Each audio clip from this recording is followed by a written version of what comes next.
भारी बारिश में सड़क किनारे भीग रही थी लाचार लड़की। कार रोककर करोड़पति लड़के ने कहा, मेरे घर चलोगी? आगे जो हुआ उसे देखकर पत्थर दिल पे पिघल गए। दोस्तों, बनारस के घाटों पर उस रात आसमान नहीं बरस रहा था, बल्कि किसी की बदनसीबी बरस रही थी। गंगा का जल स्तर बढ़ा हुआ था, ठीक वैसे ही जैसे कुसुम की आंखों में आंसुओं का सैलाब था। घड़ी में रात के 9 बज रहे थे। घाट की सीढ़ियों पर एक कोने में सिमटी हुई 23 साल की कुसुम अपने भीगे हुए झोले को छाती से लगाए बैठी थी। कुसुम का चेहरा सांवला था, लेकिन उस पर ईमानदारी का तेज था, मगर वह तेज भूख और अपमान के आगे फीका पड़ चुका था। उसके झोले में बीए की डिग्री और ढेर सारी दवाइयाँ की पर्चियाँ थी। वह बनारस हिंदू यूनिवर्सिटी से पढ़ी थी, लेकिन आज उसके पास अपने बीमार भाई को बचाने के लिए फूटी कौड़ी नहीं थी। उसके छोटे भाई मोन्टू का की दोनों किडनी खराब हो चुकी थी। डॉक्टर ने साफ कह दिया था कि अगर कल सुबह तक डायलिसिस का पैसा जमा नहीं हुआ तो वो मोन्टू का अस्पताल से बाहर निकाल देंगे। कुसुम ने सुबह से 10 दुकानों और 5 घरों में चक्कर काटे थे। उसने हर जगह काम मांगा। उसने कहा, बाबूजी मैं झाड़ू पोछा कर लूंगी, बर्तन मांज लूंगी, बस कुछ पैसे एडवांस दे दीजिए। लेकिन उसे क्या मिला? सिर धुतकार। एक हलवाई ने तो यहाँ तक कह दिया, अरे ये पढ़ी लिखी लड़कियां काम क्या करेगी, ये तो बस नाटक करना जानती हैं, निकलो यहाँ से। भीगते हुए कुसुम को शरीर कांप रहा था। उसे ठंड नहीं लग रही थी, उसे डर लग रहा था। डर इस बात का कि अगर वो खाली हाथ घर लौटी तो मोंटू की उम्मीदें दम तोड़ देंगी। तभी कार वहां से एक काले रंग की चमचमाती कार गुजरी। कार की रफ्तार धीमी थी, क्योंकि बारिश बहुत तेज थी। कार के अंदर पिछली सीट पर बैठे थे विक्रम सिंघानिया, शहर के सबसे बड़े होटल कारोबारी। विक्रम का चेहरा सख्त था, लेकिन आंखों में एक गहरी बेचैनी थी। वो अपनी माँ की बीमारी से परेशान थे। उनकी माँ सुमित्रा देवी पिछले 6 महीने से बिस्तर पर थी। शरीर से ज़्यादा वो मन से बीमार थी। उन्होंने जीना छोड़ दिया था। शहर के बड़े से बड़े डॉक्टर और नर्स हार मान चुके थे। विक्रम की नज़र खिड़की से बाहर पड़ी। उन्होंने देखा कि एक लड़की बारिश में भीगते हुए भी एक कांपते हुए लावारिस पिल्ले को अपना दुपट्टा उड़ा रही थी और अपने टिफिन से बची हुई सूखी रोटी उसे खिला रही थी। दुख खुद भूखी थी, मगर उस बेजुबान का दर्द उससे देखा नहीं गया। विक्रम ने ड्राइवर से कहा, रामू काका गाड़ी रोको। ड्राइवर ने गाड़ी रोकी। विक्रम छाता लेकर बाहर निकले। वो कुसुम के पास पहुंचे। कुसुम ने सामने एक सूट बूट वाले आदमी को देखकर अपने पैर सिकोड़ लिए। उसे लगा शायद यह भी उसे यहाँ से भगाने आया है। कुसुम ने डरते हुए कहा, साहब मैं बस अभी चली जाऊंगी, बारिश कम होने का इंतजार कर रही थी, प्लीज़ पुलिस को मत बुलाना। विक्रम ने गौर से उस लड़की को देखा, जिसके पास खुद के लिए छत नहीं थी। वो एक जानवर को आसरा दे रही थी। विक्रम ने बिना किसी भूमिका के पूछा, तुम्हें काम की ज़रूरत है? कुसुम आवक रह गई। उसने हकलाते हुए कहा, जी जी साहब, मुझे पैसों की बहुत ज़रूरत है, मैं कुछ भी करूंगी, मेहनत से नहीं डरती। विक्रम ने अपनी जेब से एक कार्ड निकाला और कहा, ये मेरा पता है, कल सुबह 8 बजे आ जाना। अगर तुम मेरी माँ को संभाल सकी तो तुम्हें वो मुंह मांगी कीमत मिलेगी जो तुम सोच भी नहीं सकती। कुसुम को लगा जैसे भगवान ने साक्षात उसका हाथ थाम लिया हो, लेकिन वो नहीं जानती थी कि असली परीक्षा तो अभी शुरू होनी है। दोस्तों, अगर आपको भी लगता है कि इंसानियत का रिश्ता खून के रिश्तों से बड़ा होता है तो अभी हमारे चैनल को सब्सक्राइब करें और वीडियो को लाइक जरूर करें। आपका एक क्लिक ऐसी कहानियों को जीवित रखता है। अगली सुबह कुसुम उसे पते पर पहुंची। वो एक आलीशान हवेली थी, सिंघानिया मैंसन। गेट पर दरबान ने उसे रोका, लेकिन कार्ड दिखाते ही उसे अंदर जाने दिया गया।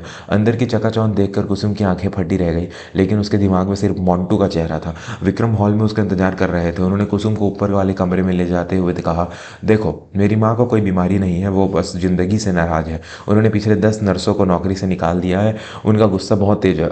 अगर तुम टिक गई तो तुम्हारे भाई का इलाज मैं करवाऊंगा। कुसुम ने सिर हिलाया। वो कमरे में दाखिल हुई। सामने पलंग पर एक बुजुर्ग महिला बैठी थी, सुमित्रा देवी, चेहरे पर झुर्रियां और आंखों में अंगारे। कुसुम ने धीरे से कहा, नमस्ते माता जी। सुमित्रा देवी ने बिना देखी चिल्लाकर कहा, फिर आ गए मुझे परेशान करने? विक्रम, मैंने कहा था ना, मुझे किसी की जरूरत नहीं, निकालो इसे। कुसुम का दिल धक से रह गया, लेकिन उसने हिम्मत नहीं हारी। उसे मोंटू का चेहरा याद आया। वो चुपचाप कमरे में कोने में खड़ी हो गई। उसने देखा कि सुमित्रा देवी के पैरों में सूजन थी और वो दर्द से कराह रही थी, लेकिन किसी को छूने नहीं दे रही थी। कुसुम, जो अपनी दादी के साथ गाँव में रही थी, उसे पुराने नुस्खे पता थे। उसने चुपचाप रसोई से सरसों का तेल और लहसुन मंगवाया। बिना कुछ बोले वो सुमित्रा देवी के पैरों के पास बैठी। सुमित्रा देवी ने उसे धक्का देने की कोशिश की। हटो, क्या कर रही हो? कुसुम ने बहुत ही शांत और ममता भरे स्वर में कहा, माँ जी, आप मुझे नौकरी से निकाल दीजिएगा, गाली दे दीजिएगा, लेकिन बस 10 मिनट में मालिश करवा लीजिए।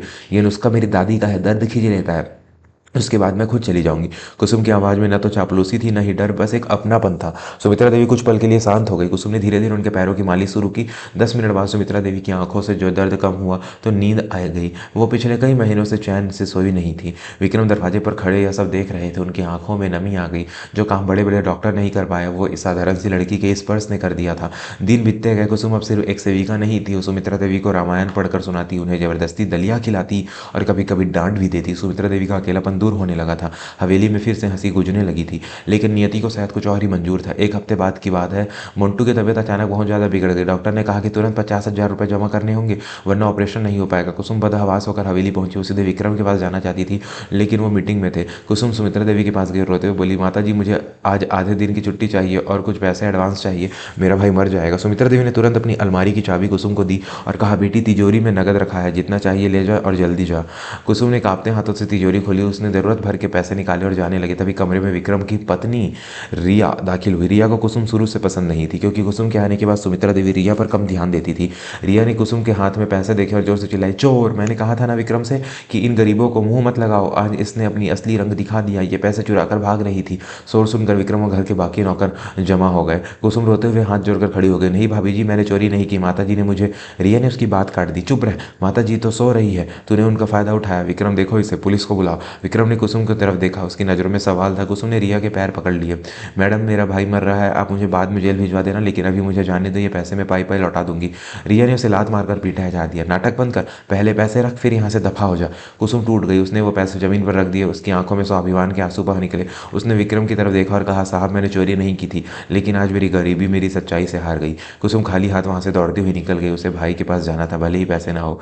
दोस्तों, क्या कुसुम अपने भाई को बचा पाएगी और क्या विक्रम कभी सच जान पाएगा? कहानी के इस भावुक मोड़ पर चैनल को सब्सक्राइब करना न भूलें, क्योंकि आगे जो हुआ वो आपकी रूह को झकझोर देगा। कुसुम के जाने के बाद विक्रम के गुस्से वो पैसे उठाए, तभी पीछे से कमजोर लेकिन कड़क आवाज आई, रुक जाओ विक्रम। सबने पीछे मुड़कर देखा। सुमित्रा देवी अपने वॉकर के सहारे दरवाजे पर खड़ी थी। उनकी आंखों में ऐसा क्रोध था जो आज से पहले किसी ने नहीं देखा था। सुमित्रा देवी रिया के पास गई और एक जोरदार तमाचा उसके गाल पर जड़ दिया। पूरा हॉल सन्न रह गया। माँ! विक्रम चिल्लाया। सुमित्रा देवी ने कांपते हुए कहा, शर्म आनी चाहिए तुम्हें रिया, जिस लड़की ने मुझे नई जिंदगी दी, तुमने उसे चोर कहा। वो पैसे मैंने उसे दिए थे, उसने चोरी नहीं की थी। उसका भाई अस्पताल में मर रहा है और तुम लोग यहाँ तमाशा कर रहे हो। विक्रम के पैरों तले जमीन खिसक गई। उसे अपनी गलती का एहसास हुआ और वो बिना एक पल गंवाए बाहर की तरफ दौड़ा। उधर अस्पताल के कॉरिडोर में कुसुम जमीन पर सर पटक रही थी। डॉक्टर ने मंटू का इलाज करने से मना कर दिया था। मंटू की सांसें उखड़ रही थी। कुसुम चीख रही थी, कोई तो बचा लो मेरे भाई को। तभी रिसेप्शन पर एक भारी आवाज़ गूंजी, इलाज शुरू करो डॉक्टर, पैसे जमा हो गए हैं। कुसुम ने ऊपर देखा। विक्रम खड़ा था और उसके पीछे अस्पताल का पूरा स्टाफ। विक्रम ने कुसुम को कंधे से पकड़कर उठाया। उसने हाथ जोड़कर कहा, मुझे माफ़ कर दो कुसुम, हम अपनी दौलत के घमंड में इतने अंधे हो गए थे कि हमें तुम्हारी लाचारी दिखाई नहीं दी। विक्रम ने डॉक्टर से कहा, इस लड़के के इलाज में जो भी खर्चा आए वो सिंघानिया ग्रुप उठाएगा, और सिर्फ इलाज ही नहीं, आज से अस्पताल मंटू की पूरी पढ़ाई का खर्चा भी उठाएगा। मंटू का ऑपरेशन सफल रहा। कुछ घंटों बाद जब होश आया तो कुसुम ने राहत की सांस ली। 3 दिन बाद कुसुम फिर से सिंघानिया मेंशन गई, अपना हिसाब पूरा करने नहीं बल्कि हमेशा के लिए विदा लेने। उसने सुमित्रा देवी के पैर छुए और कहा, माता जी अब मैं चलती हूँ, मंटू ठीक है। सुमित्रा देवी ने उसका हाथ पकड़ लिया। उन्होंने विक्रम की तरफ इशारा किया। विक्रम एक थाली लेकर आया जिसमें सगुन का सामान और एक लिफाफा था। विक्रम ने कहा, कुसुम ये तुम्हारी नौकरी का अंत नहीं है। मैंने शहर में एक नया आयुर्वेदिक सेंटर खोला है, सुमित्रा केयर। मैं चाहता हूँ कि तुम उसकी हेड बनो। तुम्हारे हाथों में जो जादू है उसकी ज़रूरत सिर्फ मेरी माँ को नहीं, पूरे समाज को है।